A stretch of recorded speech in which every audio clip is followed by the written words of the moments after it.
doing? Hello! How are you? How are you? Oh, good. Here, this, I'll have to you pull can back. push it- yeah, you can push it back because it's I go way up because I have my short legs. Oh, God, I'm 5'10". Are you? Oh, God, yeah. There we go, that there's better. I was here through the windscreen. You're lovely to meet you. You too. Lovely to meet you in person. I know, it's so weird. Oh, you my know, like, goodness. whenever you talk online and then you talk in person, I know. it's like, oh my God. I know, and I'm completely anonymous, so nobody ever knows. Yeah, I know, so this will be like my first big reveal. Here she is. Here I am, I know. Oh, so you're Kate, aren't Yes, you? so I'm Yes. Kate, Belfast mummy Dari. Yes. Yes, and obviously mummy of two, right. married to Dave the Rave. Oh, right. You say that on your Instagram too. What's that Dave mean? the Rave. Who- Oh, who's he's just, his name's, oh, thank you so much. His name's just David, but I just like Dave to the annoy him and Rave, call him Dave the alright. Rave sometimes. Now, he gets called other things whenever he's messing about, but you know, Yeah, yeah, that's his so nickname. yeah, call him Dave the Rave sometimes, Right, yeah. right. No, there was actually a really funny story. You'll kill me for telling this. I remember we weren't long going out and we were checking into this really lovely hotel and it was in his name. And they were like, do you have an email address? And he was like David's complete opposite of me. He's like proper. Oh, Well, really? he's a bit more filtered than me, you Right, know. right. And he was like in his little, polite voice, yes, it's Davy Ravy. And the girl just kind of looked up at him and was like, Davy Ravy.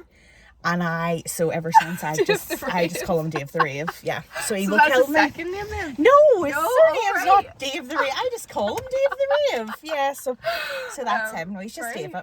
Oh, right, So okay. yes. So yeah, let's what I want to know what sort of inspired you to create that account then? Right. 'Cause So I know. What was the journey? So basically, oh my goodness, you probably, well, I only need to open the window for this one. Right. So it's so funny. I never actually imagined I ever would have been a mummy. I kind of was always the person, and I can 100% say this, I was selfish. I didn't really think about anything apart, well, I didn't have to, apart from myself. There was always a holiday I wanted to go on, there was always somebody getting married, there was always a hand, there was always something coming up. Yeah. And so my background is nursing. Right. And right. when David and I were dating, I was going to go out to Dubai to work for a year. Oh. And David has a twin who lives in Australia, so I was going to go out to Dubai. David was going to come out at the end, and then we were going to go into Australia. Oh, nice. And I hate to say this, but I'm a nurse, but I'd always heard people saying, oh, I got caught on the pill. I genuinely got caught on the pill. Right. So God, I'd been on the pill for years and there was none of this. You know why people would be like, oh, I missed it this time. I never did. No way. Never did. Wow. Yeah, never. And I had surgery and I had an infection in my wound. So I was up in the GP on the Wednesday. And before they gave me antibiotics, they were like, look, we just need to do a routine dipstick test just to make sure you're not pregnant. I was like, oh, that's fine, yeah. It was negative. And they gave me an antibiotic, that was fine. So on the Friday, which was the 11th of July, my own GP surgery was closed and I got a phone call. And they were like, hi, Kate, it's just the swabs and bloods and that we took the other day. We just need you to come over to the surgery. So me being a nurse, I was just like, oh, maybe it's the antibiotic they give me. Maybe I just need to go on a different one. So I had to drive over to North Belfast and literally just the way we're sitting here now, I walked in, I probably had a coffee in my hand and the GP was like, it's just the antibiotics we gave you the other day. We've given you a 7-day course. We only want you to take 5. And I was like, oh, that's grand. And she was like, you're pregnant. And I was like, oh no, I'm not pregnant. I took my pill this morning. She was like, no, you're pregnant. I was like, no, really, I'm not. I can't be. Wow. And she was like, no, you are. And I was like, but I did a pregnancy test for you. I'm not. So I was pregnant. So I literally left the GP in North Belfast and drove to Abbey Centre. Right. And I think I spent about 40 odd pound on Clear Blues. And they all kept coming out 1 to 2 weeks. And I rang David and I was like even in my head, not that I'd ever thought I was going to be a mummy, but I never imagined that I would have just lifted the phone and been like, David, I'm pregnant. You know yourself, you think you're going to do it this way or that way. Yes, yeah. And I literally lifted the phone and was like, David, I'm pregnant. He was like, what?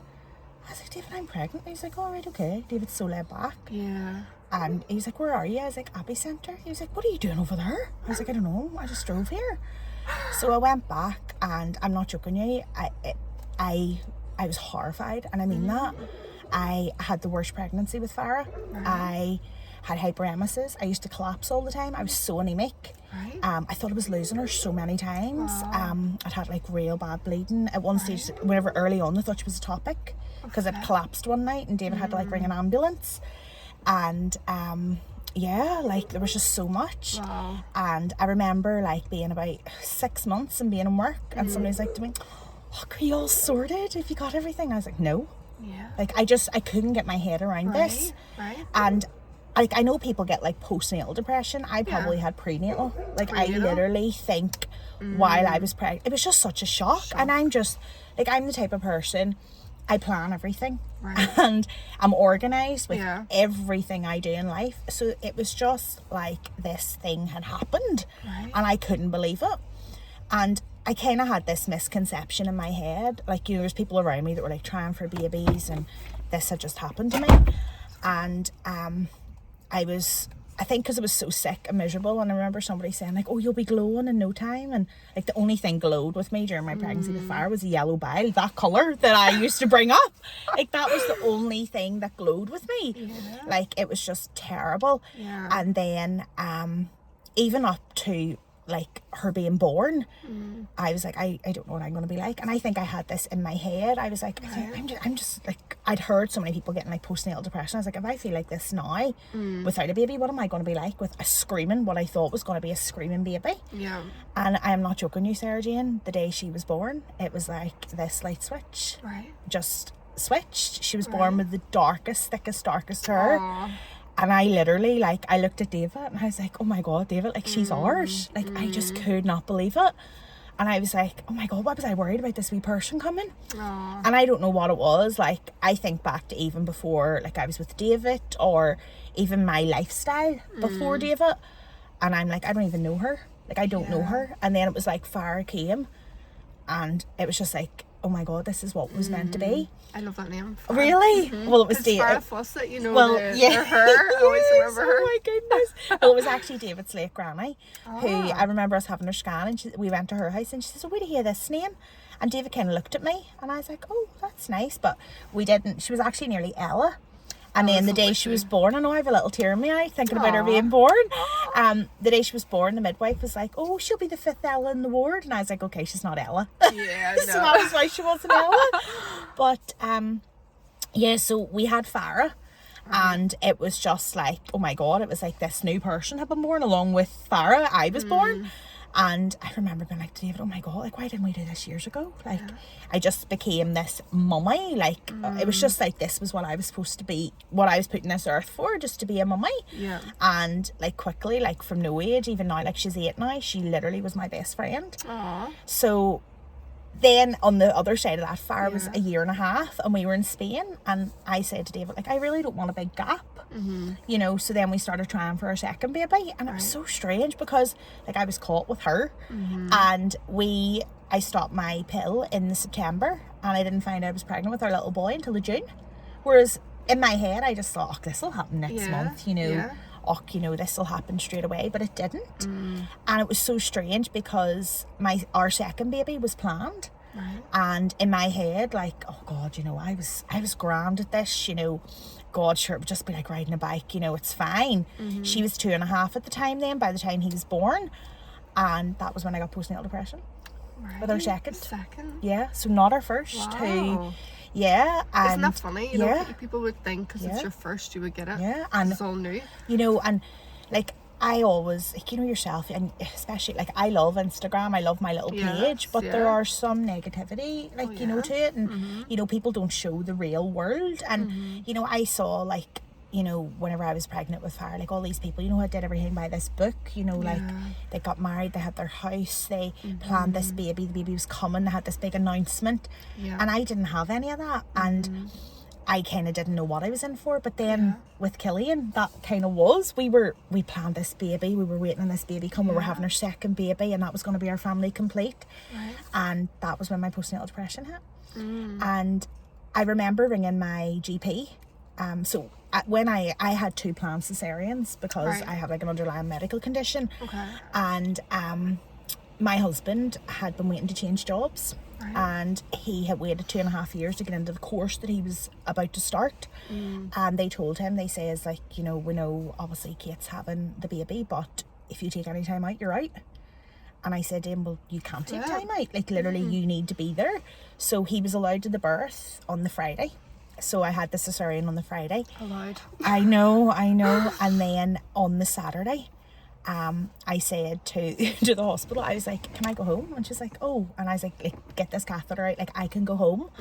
And I was like, you know, I was breastfeeding. I was like, you know, I don't need to sit here and ask for 2 paracetamol. I can take paracetamol at home. You know, and the way I saw it was, David was back to work on the Monday. At least I have a Sunday. At least I have the Sunday to get myself, you know, semi okay. And even thinking back to that, I'm like, oh my goodness, like, was I delusional? And I suppose all of that, you know, there was other stuff going on, like in the family and things like that, and I suppose all of that combined, plus going into this autopilot and having this misconception of what it was going to be like the second time, maybe is what triggered it. So I remember ringing the GP, and it was my old GP at the time, and he was fantastic. And I rang him and I said to him, look, I don't know what is wrong with me. I said, but I am telling you now, I said, it's not that I can't bond with my baby is stuck to me. He's the best baby in the world. I'm not ringing you saying like I have a moany baby, he sleeps, you know, on the grand scheme of things, like, I'm a very fortunate person. I says, you know, I don't have problems with money, I have a fantastic partner,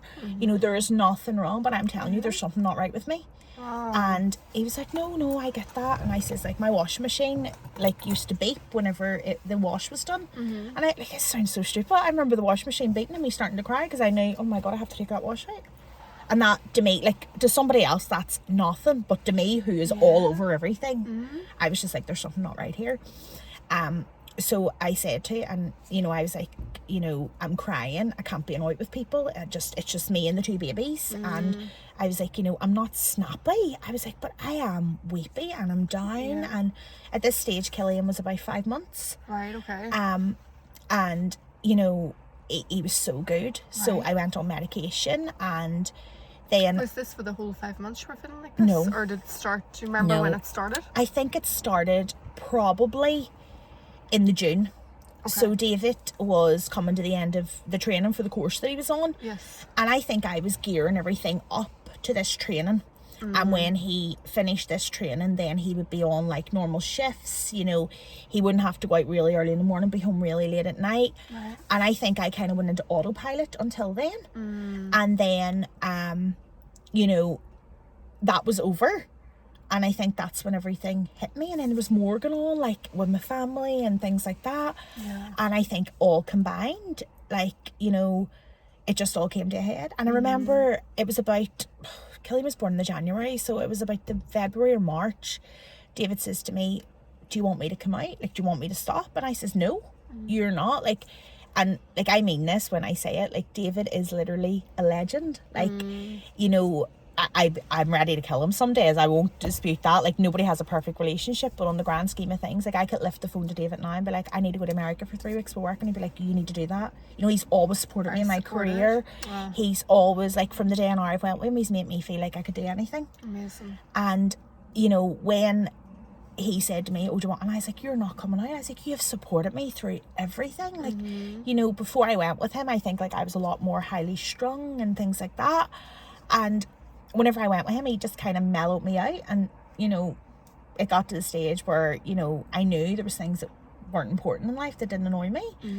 And when he said that, I was horrified. I was like, absolutely not. I was like, you're doing this and I will be by your side. So I think it was then, because I was by his side, and then when that was done, it was like, it wasn't that I gave up, but it was just like, all right, okay. I think it was almost like I was an autopilot for all those months, and then it came to a head. And like, even like, I have the most amazing relationship with my mother-in-law, and I couldn't even face my mother-in-law. Like, I couldn't. I remember one night been up the stairs putting fire to bed, and I heard her downstairs, like at the door, and I was like, I'm just gonna pretend I'm not in. Like, and even that, you know. But I always thought that like postnatal depression was sitting in a dark room rocking back and forth and just not able to bond with your baby, and it's not. So then, getting back to your original question, like, where did the Belfast Mummy Diary come? I So then obviously I went on medication. I remember bringing my GP in like the January after and said, like, I think I'm ready to come off these tablets. Like, I'm back to work, you know, Yeah. I've been off for a year. I'm back to work. And my GP said, absolutely not. You're on a complete high. He said, if I took you off those tablets now, he says, you will literally crack. And I was like, oh, right, okay. And he said, you're on a high at the minute because you've had to change your circumstances. He was like, you haven't been back to work properly with 2 children. Right. So if I was to change your medication now, it would serve no purpose. Whereas in my head, I was just like, I'm fine, I'm coming off these. So he took me off them properly. Right. And I think that's another thing as well. Like, I hear so many people thinking, oh, I feel fine, I'll just stop them. And that's so wrong. And even as a medic, like, I should know that. Yeah. But I, in my head, was just like, I'll just stop them. Yeah. But, you know, I didn't. Yeah. And I'm so glad I listened to him, which, Yeah. to be honest, I'm not really good at taking medical advice. Right. But you I have did. to kind of take the doses lower, Yeah, don't you? yeah, you reduce Before- the doses. And you reduce it down, like, you know, you miss, like, you're on, like, obviously 7 a week. So I remember originally I went down to 5 a week, and then it went down to, like, every other day. And then you're on, like a smaller dose, and then you stop it. But that was all proper weaned. Right. And I think that's why I reacted so well to it. Yeah. So then, Killian was 1 then. So then it was the year after. I was obviously getting more back to normal. And originally what the page was supposed to be, why I set it up, was for mummies. Like, you know, I knew lockdown then had happened, and I set it up because mummies didn't have their mums and tots. I had mums and tots to go to, you know, I had all of that. That's right. And I was like, people don't have that. And I was like, so originally I did set it up like a proper diary, and it was going to be somewhere that I could go on and rant. I've always really tried to keep my personal life separate from my work life. Okay. And that's why, like, I would never mention on my page what I work as. I would never put up where I work. I just don't do that. I don't even put up pictures of the children because I just want to keep that divide. And you know yourself, like, I have a personal page, but there's things on my personal page I just turned into this mummy bore whenever I was back to normal and my postnatal depression had lifted. And I knew there was people on my page, like, were probably struggling with fertility, you know, they were going through a lot of things, and they didn't want to see what park I was going to. Right. They didn't want it, you know. And I was just like, do you know what, I'm just going to keep that separate. So I'll keep this wee page for, like, me, David, and the kids and my really close friends, and then I'm going to set up a completely anonymous page where I can just be the mummy bore that I like being. Yeah. So that was where I set up the Belfast Mummy Diary. Right. And it was, like, even looking back, like, how it started out is so different from what it is now. So it started out probably like a ranting page for me. Okay. And that was my original account, which was hacked. And I'm sure I it was was gonna say that. devastating. Did you have loads of followers on that? I had, well, probably not as much as I have now. Yeah. But I've managed to get it down a bit because I've got people to, like, unfollow it, but it's still there, and I've reported it loads of times, but they won't Yeah. take it down. And it originally started, like, I would have shared, like, probably, like, more intimate things about myself, you know, like how I was feeling and things like that.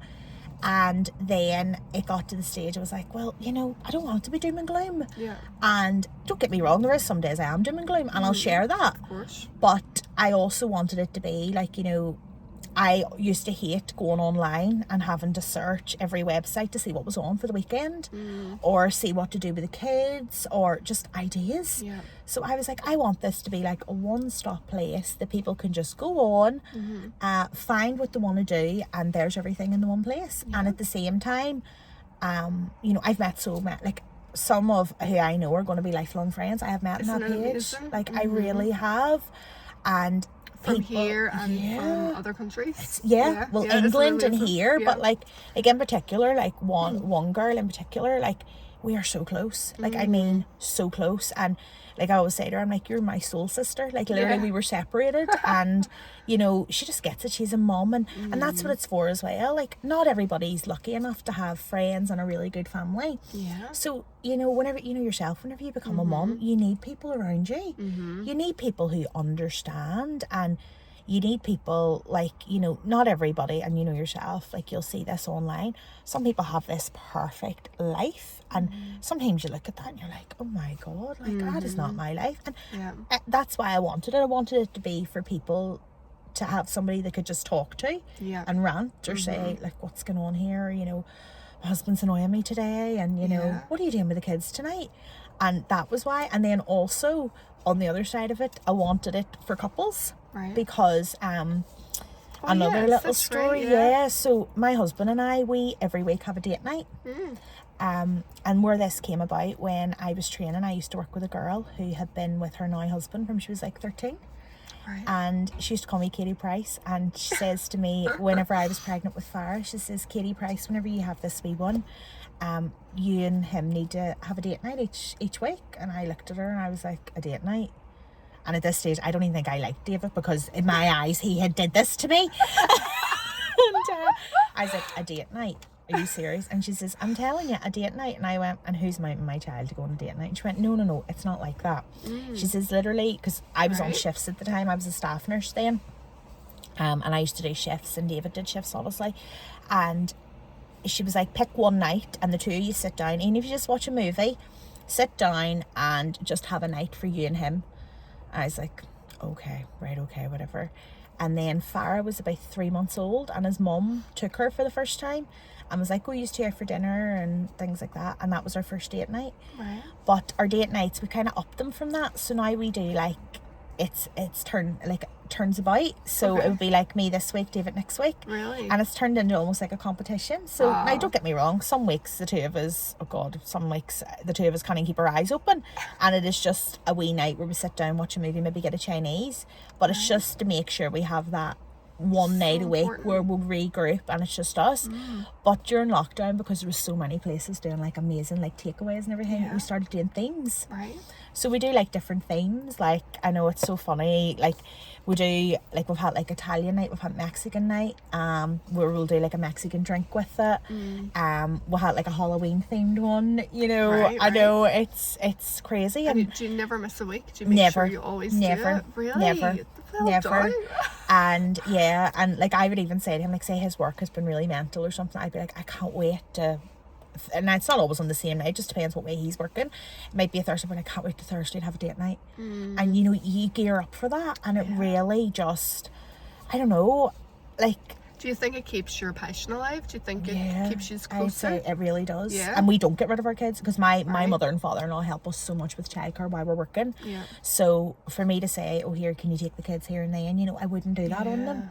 But our kids are really good sleepers, so they are in good. bed. So, and I know whenever they get older, it'll be a wee bit different, but I will still say to them, right, you stay up to your room, it's mommy and daddy's date night, you know. And I'm adamant to keep that going. And like I've told people, now some people look at me like and be like, are you serious? Like, come back to me when you're married 20 years and all. And I'm like, yeah, okay, well, I know, like I get she's that. 8 now, and you know, we're still going, you know, we're still at it, but it works for us. You know, Yeah. it doesn't work for everybody. And yeah, I do find it gives me and him our wee time. Like I know he has said to like people in work, you know, like guys and stuff, and I'm sure some of them like look at him, but there's other ones who are like, yeah, I get that. Yeah, really my love wife that. would like that. And like I love whenever he plans it, Yeah. and like some of his ideas are amazing. I'm Right. like, Dave, God, that's Amazing. great, yeah.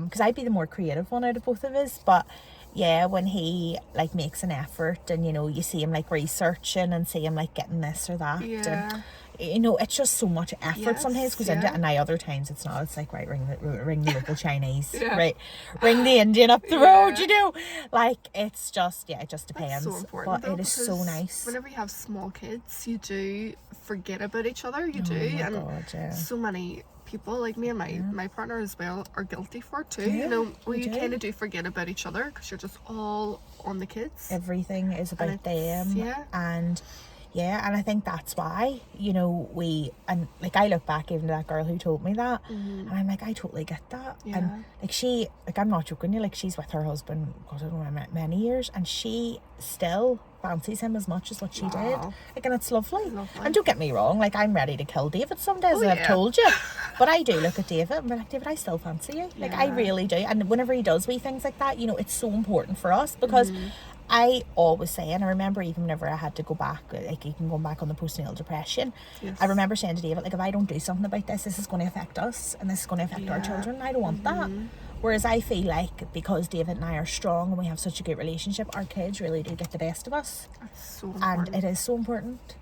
And yeah, And well done you for, like, you know, being so aware of that, you know, Oh, and being goodness. active on Yeah. it, proactive, yeah. you know. And I think it's just because, like, when you become a mum and you know this, like, you almost lose your identity. Like I have lost my identity, but I've gained a better version of myself. Like I have.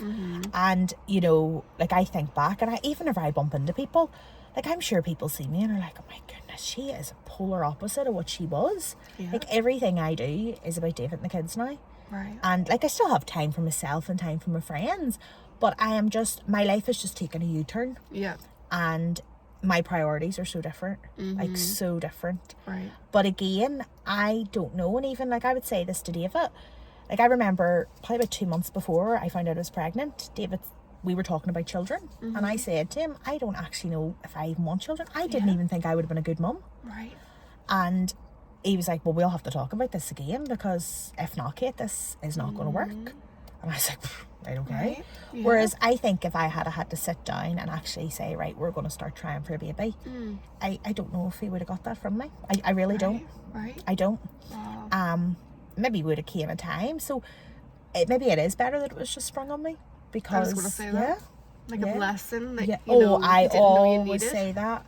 And like even now, like my dad passed away whenever I was 21, and my little girl now, like from she's been no age, would always say to me, my granddad sent me you, didn't he, because you needed a best friend. And I'd be like, yep, Barry No did. way. Yeah. Wow. Like she always says that. Wow. And like so much, even amazing. a couple of years before the kids were born, or before I was with David, like so much had happened in my life, like so much like heartache and oh my goodness, just complete sadness. Yeah. And then it was like I met David and everything changed. Yeah. And then came Farah, and like I always say, like Farah's literally my best friend, and Killian is just the love of my life. Like Killian looks at me like no man ever has. I always say that to people that have us. I'm like, your son looks at you like no man ever has. Whereas then she looks at her dad and she just idolizes, like, oh, he's just the love of her life, you know. And it's so nice. But I love that you're very family oriented, and you're not afraid to speak about that, because I really do feel like the way the world is right now, I feel like it's trying to break families apart. You really see it, like, women don't really want to have kids. Not that I'm dissing that, but it's like this big push not to have kids, have a career, put time into yourself, and I all do about get me, that, and I do get like some of my my best friend is Neil, and he's single, and he would say to me, oh, you need to come out and you need to do this, and I'm like, I get that, but you want to go out partying, no offense, I want to get in my jammies and take my bra off after a day. That's the best. That's what I want to do. I know, yeah. And and I think some people are afraid to kind of come out and be like, I actually like time, I like sitting, making my wee page. Like my wee page is almost like a bit of therapy for me. And Definitely. like I love that. I love I love when somebody messages me and goes, thank you so much for telling me this was on or that was on. It's like, oh, that's good, I hope you had a lovely family day. And that's what it's about. Totally. And I think it's just just really, like, I never imagined that I ever would have felt like this as a mum. And I'll be honest, I never thought I ever would have met somebody who I genuinely loved and was happy with. And it's not that I want to spread that on to everybody, that's not what it is, but I want to help people just kind of work on that relationship and get that, like, people have different interests, but this is, like, my interest is being a mummy. And that's, like, again, like, I never would have said that, but that's my interest, and that's what I love. And I love my little page, I love chatting to mums, I love being a mummy bore. That's what it is. Totally. Like, I was speaking to my friend on Instagram yesterday, and we were saying exactly the same thing.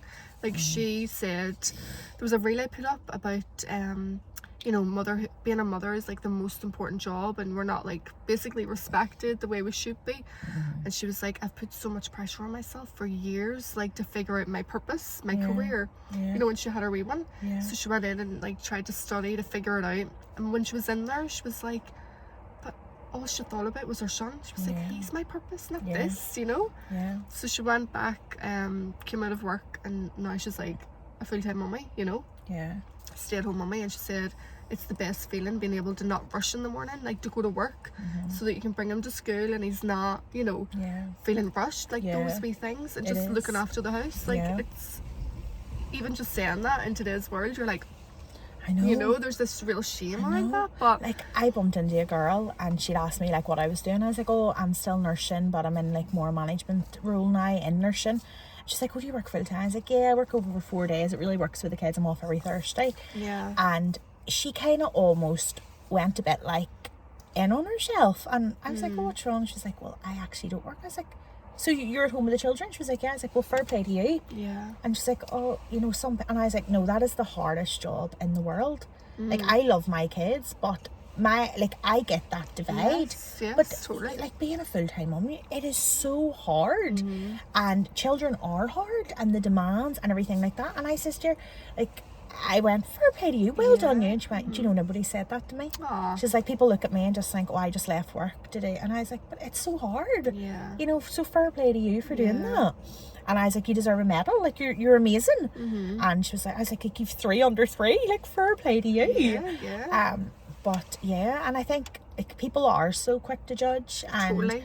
you know, and it's all about, oh God, whose house is more Instagram worthy, and who's, you know, who's on the biggest holiday, and who's this and who's that. And whereas me, I'd rather just show pictures of Stormont Park and and show what Christmas experience I had. That's it. You're creating memories. You know, that's what your page is about. You know, you want families to have like experiences together and memories, and I think that's what life is about. You know, when you come down to it. Like how old are yours? Nearly 5 and nearly 3. And I'm sure you just blinked, and blinked. that's how I look. Like he's 5 and she's 8 now, so P1 and P4. And I'm like, oh, I was only pregnant yesterday, you know.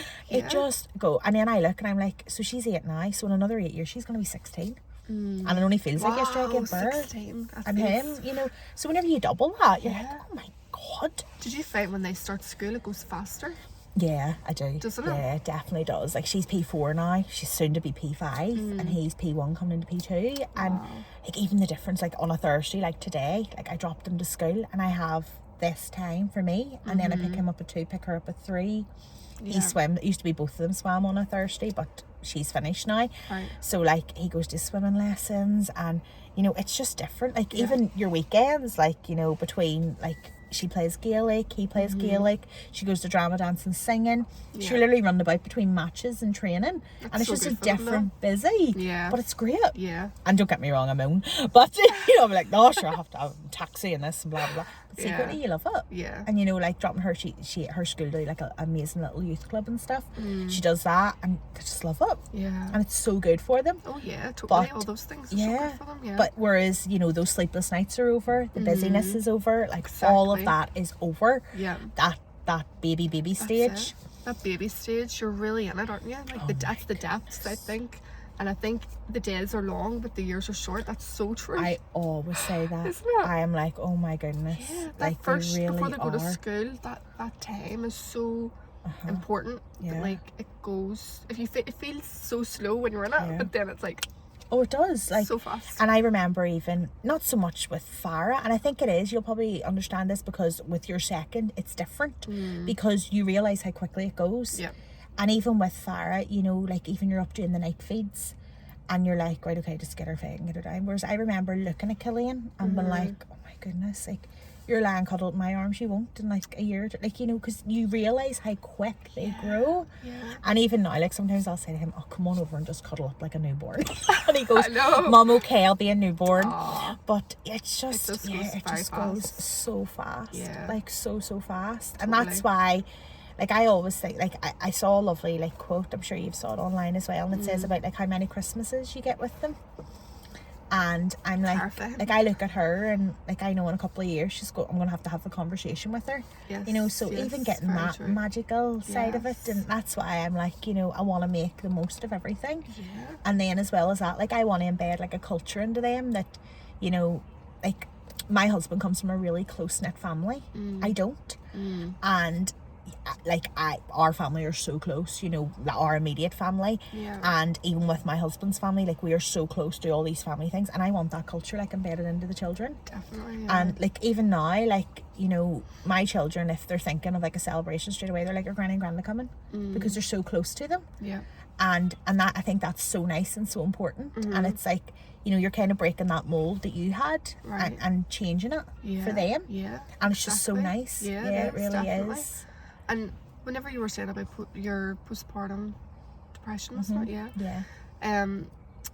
like what things that were you, go more deeper into that, because Okay. I feel like it's something that we haven't really gone into Yeah. on these videos, Yeah. and I feel like so many people are struggling with Yeah. that and maybe don't Yeah. even know they're in it, Yeah. you know, because I definitely look back and I'm like, I definitely had it. Yeah. Not depression, anxiety. I had See, people have anxiety side of it. there's all different ones, Yeah. but I definitely feel it's such an important topic to talk It really is, and that's the Isn't thing. it? Like, whenever I say to you about, like, even my GP, going back to him, Mm-hmm. like, and I was aware because obviously of my background, I said to him, like, you know, in my head I had this misconception, and I thought postnatal depression was somebody who couldn't stand their baby, who couldn't bond with their baby, who was sitting in a dark room, couldn't cope, couldn't think. That's not what it is. Mm-hmm. Like, you know, by God, I was bonded with my baby because he was stuck to me. You know, I didn't, like, I had this misconception, oh God, you know, people whose babies cry and don't sleep, they're bound to get it. My baby was the best sleeper. Both of my children were best sleepers, but I still got it. Yeah. And whenever I look back, like, how it started was, I think I went into this autopilot. I had this misconception while I was pregnant that, you know yourself, I'm sure you're the same with you, your two children are so different. Like, my two are so different. Yeah. Now, the good thing is I got a brilliant baby with Farah. She was a really good sleeper, and Killian also was, which is unheard of, but I did get to, I know, I hate, sorry mums, anybody whose children don't sleep, but I know, I hate to say that, but I got two really good sleepers. And I had this misconception that because our second baby was planned, that I was going to hit the, like, even though I had hit the ground running with Farah, I thought that it would have just been the same. You know, I was like, well, I hit the ground running. I basically was nailing motherhood with her, and it was a shock to my system. Whereas this baby's planned, oh my goodness, you know, we can't wait until this baby's born. We're all prepared for him. You know, everything's ready this time around, mentally, everything, and that's when it hit. But I suppose what mine started off with was my tasks, and like, even my niece and I still laugh about this. My niece would go to me, do you remember you said to me you couldn't finish tasks? And I was like, yeah. But to somebody else that's just like, oh, whatever. But for somebody who is so all over everything, so organized, has everything planned to a T, that's big for them. So me, you know, I'm somebody who, you know, I have their lunches, well, not ready, but, you know, mentally prepared for the week. I meal everything. I'm so organized with everything I do. So for me to not be in control of that, that's not normal for me. Laying out outfits, like, that's stupid. But if I was going to Mums and Tots, I had their outfits ready the night before. Whereas I was getting up and being like, I can't face people, I can't look at people. I don't want to go down and listen about how somebody's child slept. And again, that's not me. You know, did you find it hard to even just like keep on top of maybe like household things that needed done? I just didn't want to. I had no interest. And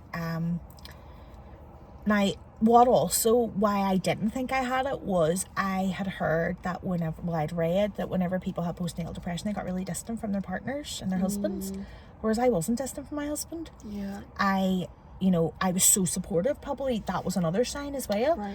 I was all about making sure he was okay. Oh my God, are you okay? Are you getting to work? Are you getting enough sleep? Because you have this course. Are you getting your work done? And I was so obsessed with him getting to the end of his training. Obsessed. And at the same time as that, I was obsessed with nailing motherhood. But then forgot about you. Completely. And I remember one day, oh my God, and even thinking back, I don't even know who she is, who I'm talking about, but it was me. I remember Farah, we were sitting in my bed, and I remember taking a selfie of me, Farah and Killian, and I remember looking at them, and I was like, would you be better if I just wasn't here? And there was nothing wrong. Like, there was literally nothing wrong. But I thought, like, I was a shit lonely. And I remember looking and being like, yous are the most perfect wee people, and I'm so shit. I'm such a shit mummy. Like, you'd be better just with your daddy. You'd be better without me. And I was like, I know. And I remember being like, oh my God. And I look back and, my God, you know yourself, like, you hear what shit mummies are. You hear people that don't care, and that wasn't me. But in my head, I just thought that my kids would be better off. Like, I never had, and I remember GP, it was like, I'm okay.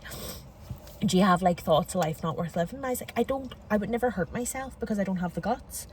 I says, I know my luck, I'll probably do it wrong, and that's terrible, but, you know, I was like, no, I wouldn't do that. I was like, but I literally was like, if I wasn't here, would my kids be any worse off? And I was like, no, they wouldn't. They'd be fine. They have a brilliant granny and granddad. They have a brilliant daddy. They'd be fine. And even that, thinking like that is not me. Yeah. Like, it was just... It's and scary, it just, isn't yeah, it, when you look it back is. You and look you're back. like, wow, the thoughts that you have, and Yeah. you know, like you said, that wasn't you. No. And even the photo, oh my God. I remember, no way, your memories flash up in your phone, on like photos that you've taken. And I remember it was about 2 or 3 years after that photo flashed up, and like how watery my eyes are now and your eyes are. That's what my eyes are like in that photo. Wow. And I am literally sad. And like, I have these two, and he's sitting with his wee fists in his mouth, and she's smiling, loving life. And there's me thinking I am the shittest mummy in the world, because my mind wasn't my own.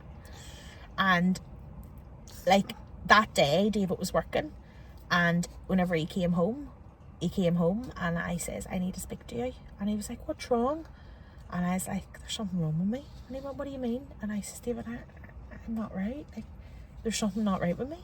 And he was like, oh, Kate. And I says, no, David, really? Like, there's something not right with me. And I don't know what it is, but like, David, am I a shit mummy? And he went, no.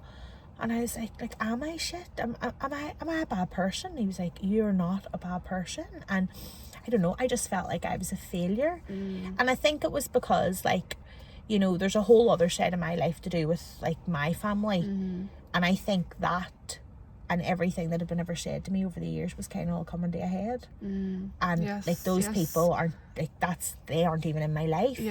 But whenever your mind is in your own, those wee triggers come out. Definitely. And that's where kind of, like, maybe when you do something, maybe like even just telling them off or something, and then you're like, the guilt. Oh my God, am I like this, or am I like that? Totally. And I think for so many years, because I kind of have been told and, you know, treated like I was shit, and treated like I was useless and wouldn't amount to nothing. And then when you're not feeling yourself, you feel like, oh my God, were them people right? Like, am I like that? That is so I a know. real thing. Yeah. And that was, motherhood brings it all. brings out, it all. doesn't it? All those things from the everything's past. raw. Yeah. Isn't it? And do you not think as well, even with motherhood and even now with your children, when certain things happen, it makes you jump back and remember that when it happened to you? Yeah. Like, even like school, and like my little girl is about to make her first communion, and we were sitting going through like our little booklet, and I was like, oh my God, I remember in such and such when such and such took an asthma attack in the school, and whenever we were like practicing for first Holy Communion, and I never remembered that. But it's just, you know, those little, like, they're wee things that just come up, and it's crazy. it is so crazy. Like, it does. It brings crazy. everything up, and I feel like it's almost this time in your life where you're like trying to heal yourself, because you didn't realize all these things were in there until you have kids, and then it all comes up. And like, I remember saying to him, I said, like, you know, if I don't do something about this, like, this is, I could go the other way. And I knew that. Like, I was so aware of how people could change, and I was so aware of what depression could do, and I was so aware of what untreated postnatal depression could do. And even after I came off my medication and everything, I was getting a bit snappy at David, and I said to him, there was stuff that happened between obviously Killian being born and me being diagnosed with the postnatal depression, and there was things that happened that I didn't address because I was too consumed with being on my medication, sorting the babies, and talking about the postnatal depression or dealing with the postnatal depression. And I says to him, I think I need to go and speak to someone about other stuff that has happened, and if I don't, this is going to come out. And I was like, and it's going to come out bad, and if I don't address this is going to affect us in the future.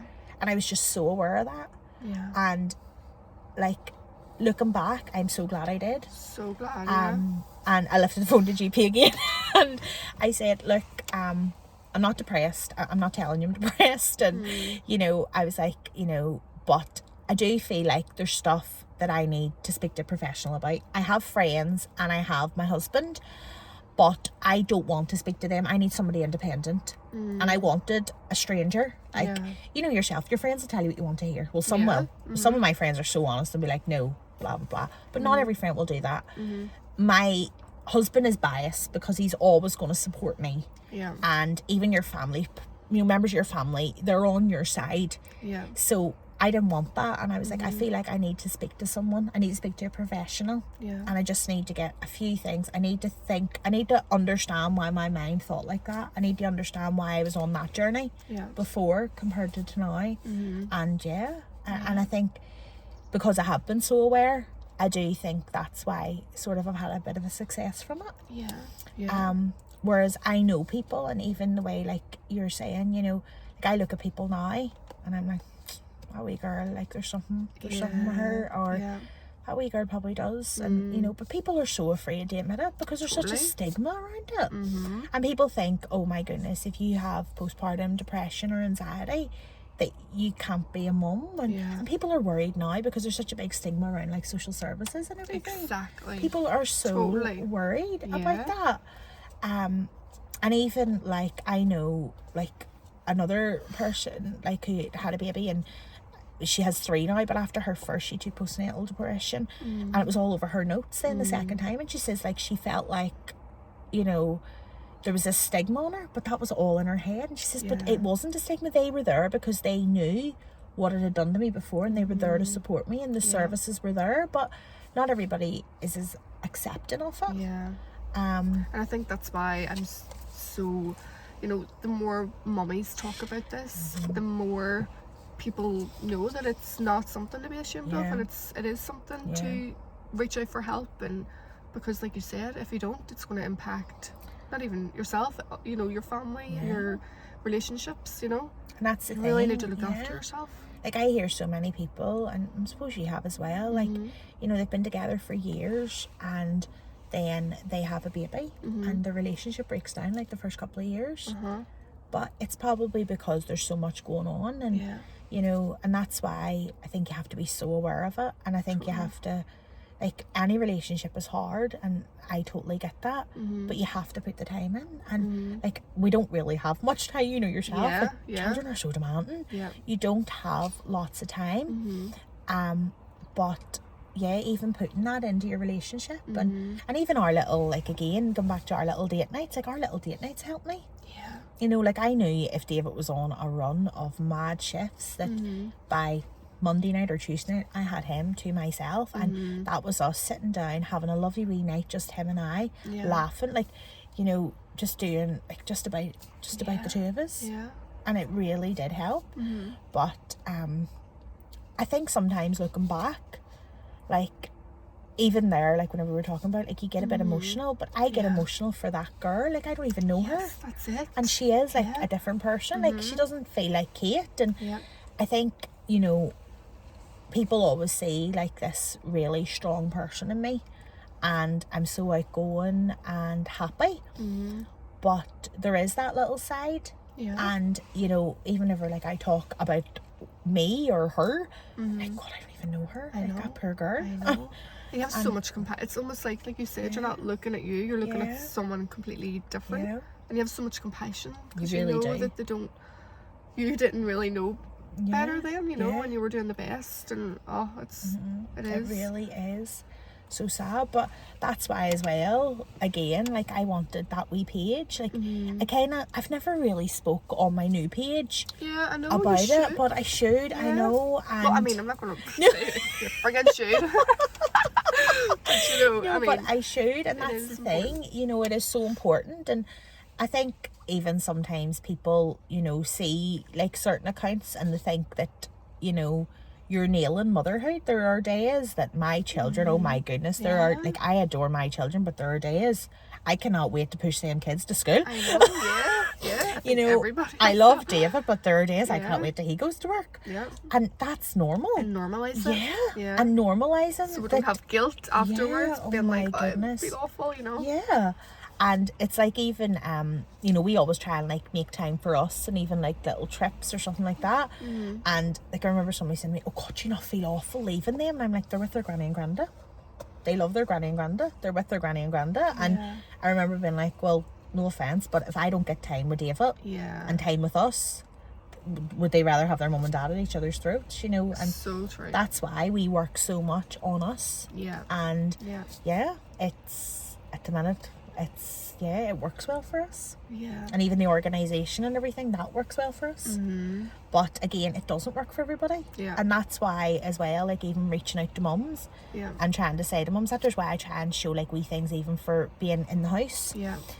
So if you're stuck in the house, and like there are some days that like, and I know even whenever I had postnatal depression, I didn't want to go into the house. I didn't want to go to mums and tots and listen about this one and how long they did this and did that, and I didn't care. I did not care. So that's why I kind of try and share things that if you are in the house for the day, here's a little recipe, or here's a little thing to do with the kids, or if it's lashing outside and the kids are killing each other and you can't get to the park, here's something you can do. And again, that's why. Whereas I don't know if people, like, I think sometimes people just see pages, and I know I see pages, and I just see people like putting up photos of their kids and promoting this and promoting. I don't do any of that. That's not what my page is. My page is, it's not being, well, I don't put my children on it. That's not what it is. It's not for me to work for people. I have a job, you know. I don't want to go and do this. I don't want to go to these bloggers. I don't want to do any of that. It's literally, I want to help mummies, and I want to help relationships, and I want to help women. And that's what it is. It's a passion that I have. And whenever we're speaking about these things like postpartum depression and all, you know, it's amazing because you get to see the person now, you know, who you are now. Like, it's not a sad story. It's not like a victim, you know, when we're talking about these things. It's like, this is real life. This is like real things that happen when you become a mum.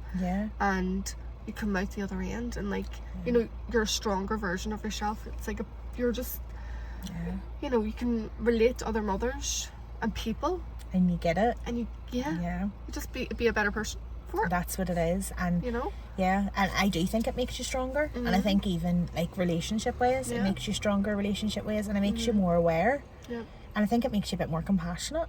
So much more compassionate. Definitely. You know, as humans, we're not perfect. You know, we're always going to freaking make mistakes. My goodness, everybody. And I always say that even to my friends. I'm like, go out to that road and find me someone in their life who has never made a mistake. Because if they tell you that, they're talking nonsense. Like, you know, everybody in this world has made mistakes. We all have a past. Like, I always say this. I am like, I wasn't always a mummy of two. I wasn't always working in the job I'm in. I wasn't always that I wasn't always married. You know, so we all have a past. But I always think it's about, you know, growing as a person. And I do, like, you know, getting back to even the whole how my journey started, like the shock part that was the making of me. It was the making of me. See, the making of and you. Totally. I love that. I love it. But I know it's just it's crazy, like the journey that we all go on. And I think whenever like you sit down and you think about how far you've came, you're like, oh my goodness. I know. You feel so proud of yourself. You do. And then you feel like you've got all this, I don't know, background, wisdom and knowledge, and you feel like you can really be better at guiding your kids, you know, and give them maybe and that's why I really was so passionate about doing this, because I'm like, I really would love this to, you know, exist forever. So that our kids like can watch these things and pick up wee bits of wisdom, and because it is like, that's what life's about. And again, that's like the legacy thing, because I always ask the mummies like, what's your legacy? Because I think it's like, this is what we're here for. Legacy, you know, it's so important. I know, like I think like if my children were to watch this in years to come, like, you know, I would love them to first of all recognize where their mummy was, like, and you know, like even now, like I would say to my little girl, like, mummy and daddy weren't always mummy and daddy. Mummy and daddy used to be boyfriend and girlfriend. She's like, no way, was daddy your boyfriend? I'm like, well, daddy was my boyfriend before he was my husband. Yes, you know. And looking back, and I think it's, you know, if I was to leave like a legacy, I would always want my children to say like, mummy did her absolute best for us. Like, I would always want them to say that. And like even now, and because of like my own personal circumstances, like my children, no matter what, and I hope this is never the case, like heaven forbid, no matter what my children do, I will always be by their side no matter what. And I hope like they're never in jail or anything like that. If they are, by God, I'll be up every week putting money into their tuck shop because I'm their mummy. And you know, my children are like the vows that I took with my husband. They are till death do us part. Like, you know, they are my world, and I never want them to think that they don't have me. I'll always be in their corner. Don't get me wrong, they'll do things that I will not agree with, but they need to understand that I'm always by their side. They might, you know, I mightn't be happy about certain things, but I'm their mum, and I'll always be their mum. Yeah. And I think that's really important, because not everybody has that. You know, not everybody has someone so supportive. Like, I look at my husband's mum and dad, and like I could lift the phone to them and say, I'm in Dublin, I need a lift, no bother. You know, they are there. I could lift the phone and talk to them about anything in this world, and you know, they wouldn't judge me, Right. and they'd be like, you know, but they are just there. Yeah. And I want my children to know, oh my God, I can lift the phone to mum or dad and they'll help me. Or, you know, there's like, I don't need to hide anything from them, because right, okay, she's maybe going to give off and give me a dirty look, but you know, it's going to be okay. Yeah. And that's the legacy that I want. I want them to know that how hard I worked on us, and I want them to know like how hard mummy and daddy worked on each other. Because I want them to have that family unit, you know, and I think that's something that if they see that, and they know, like, they already know like the job I work in, and they know how hard I work in that, but I want them to see that in life it isn't just about your career, and it isn't just about the job that you're in or how much money you're making. It's about you as a person, and it's about like the effort that you put in. And I want them to always recognise how much effort mummy and daddy made for them, and how much effort mummy made for them to have what they have. Yeah. And that's something like I'd really, for them to just know that. And yeah. Amazing. And if along the line I help other women, which I do hope down the line that is kind of what it turns into. You know, I have a couple of wee things in the pipeline like coming up, and I've loads of these ideas that I want to do for like the Belfast Mummy Diary. And I do, even if it just helps somebody to get to this stage where they can sit with you or I and talk and say, that's where I was. Look, Sarah Jane, this is what happened to me a couple of years ago, but look where I am now. And, you know, then you would know that you've made a difference. Totally. And that's literally what I would it's hope. about. Yeah. Yeah. Amazing. I love it. Love it. I love hearing, you know, all the mummies' legacies, because it's just brings you back to earth, you know, what's important in life. And you know, we all get carried away with like what we need to do, and like, you know, this and that, and sometimes we forget. So see conversations like this, it's just so, you don't realise how powerful they are. And you know? it's actually quite a hard question. It's very Like, hard, you isn't it? said to me, I was like, legacy, I oh know, God. I know. But It that is just what I hope my children see. I hope they see how hard we worked on us and them, and as well as that, like, this is so strange, and I like, I've said this to people and people look at me as if like, oh, wise up. But I don't think my children know how much they saved me, and I genuinely don't think they know that. Like, even like David, I always say to David, I'd be like, oh David, you've no idea how much you've changed my life. But even the kids, like, I don't think they know how much they've changed my life. And whenever they're older, like, you know, they're too young now, but when they're older and you're explaining things to them and telling them this or that, like, you know, I'd like them to know, my God, I got my strength from you. I literally got my strength from you, and I changed because of you, and it was for the better. You know, they're just, I know. So It's the most amazing feeling though, isn't it? Oh, it really is, and they do change everything. Yeah, they do. But it's and it's so strange. Like, you know, even I think back, I'm like, if somebody had spoke to me 10 years ago, I'd have been talking about what opening party I was probably going to in Ibiza, or what nightclub I was going to. And I'm like, oh my God, I know now. It's like the different chapters in life, isn't it? And then It it's like in really 10 is. years, 20 years, what chapters are going to be then? And it's just the way life is. But then at the same time, like, I remember somebody saying to me, if you could go back to when you had Killian, what would you do differently? And I'm like, oh, goodness, like, what would I do differently? And I'm like, and I think she was expecting me to say I'd work harder so I didn't get postnatal depression, but no. I like, and this is terrible, everything that has happened in my life, I am glad. Like, don't get me wrong, there's been heartache along the way, and there's been trauma and things like that, but everything that has happened got me to where I am. Like Mm-hmm. everything, like every single, Yeah. like, you know that song Broken Road? No, I don't think so. Bless the broken road Right. that led me here to you, it is. Oh, right, okay. We actually played it at our wedding. It was one of the things, and it's all about like a broken road and all these hurdles along the road. And I literally say to myself, I'm like, no, I wouldn't change anything on that completely cobbled, broken to bits road that I was on, because it literally got me. I don't think I'd be the person I am today I don't. And I don't think I'd have the relationship that I have, or I don't think I'd be the mummy that I am without all that happening. Yeah. Which, yeah. And it's annoying that you have to go through it, you know, when you're in it, you're like, oh. I know. But, you know, But it helps you grow, it helps doesn't you it? grow, Yeah. And it's definitely like a message that I want to like send to my kids too, you know, those hard times in life, you know, when you're in them, they're awful, and you just feel, you know, but in the future you'll look back and they'll be the times that really changed you and made you better and stronger. Definitely. You know, but when you're in it, you're like, you want out of it. Yeah. And I think even as parents, like, and I say this to people in work, I always say, and just in general, I say to people, you never know what your child is going to do. You can't talk about anybody's child, and nobody in this world knows what their no matter who you are, the children that you raise, there will be things that your children will do that you will not agree with.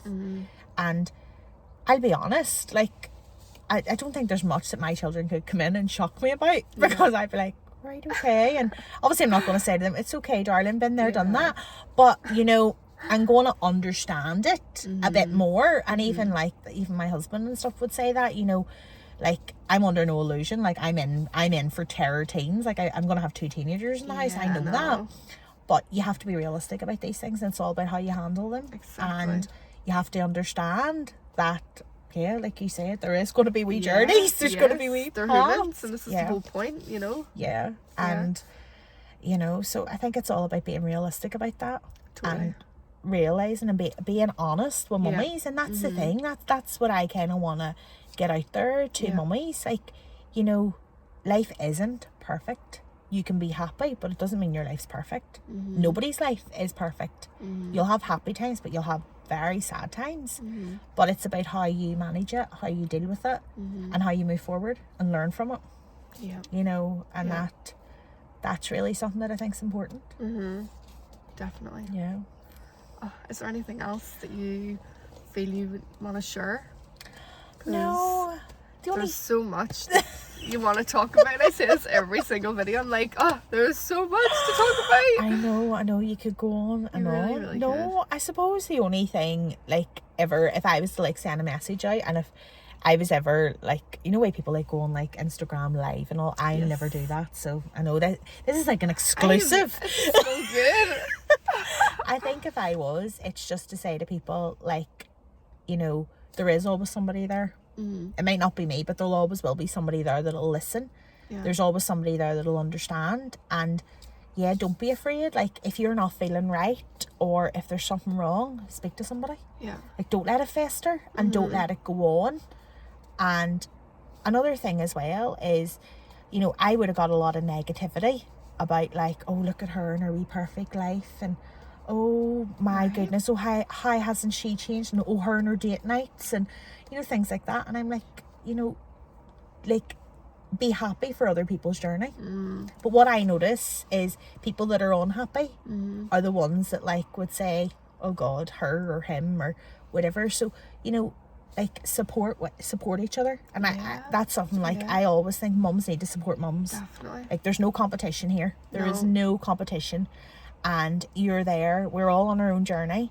So, yeah, be nice to people. Definitely. And just be there for each other. Yeah. And support each other. 100%. Yeah. I love it. I love it. And I never know how to end these things. But there you go. No, thank you very much. No, thank you so much for having me. Because we were meant to meet, was it last week?